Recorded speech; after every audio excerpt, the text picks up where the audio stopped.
Republicans and Democrats have managed to work together and approve a $612 billion defense bill, but President Obama says he's going to veto it. It's very rare for a president to veto the Defense Authorization Act. This president, while the rest of the world is burning and falling apart, is looking the other way and saying, no, I'm not going to agree with the overwhelming majority of the Congress. Instead, I'm going to put America on the sidelines of world affairs. We cannot afford for that to happen. Has it really come to the point where the White House is more focused on freeing up funds for Iranian terrorists than funding America's brave men and women in uniform? We need to provide strong support for our military.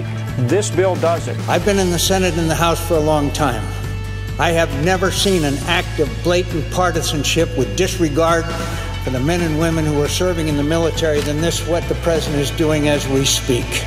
It would be a mistake for the president to veto this funding for our national defense. Vetoing this important legislation, which passed Congress with big bipartisan margins, would be a huge mistake for America's national security interests. This week, the Senate blocked a bill aimed at cracking down on America's nearly 300 sanctuary cities, where criminal illegal aliens avoid deportation and are often put back on the streets. Hate's law is all about a mandatory sentence on people who should be locked up for a mandatory period of time. But, Bill, you have to actually have the guy to convict him and put him away.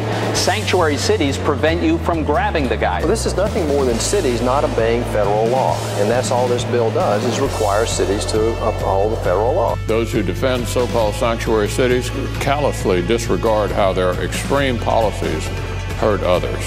Despite what the current administration might have you think, upholding the federal law is not a suggestion, it's a legal requirement.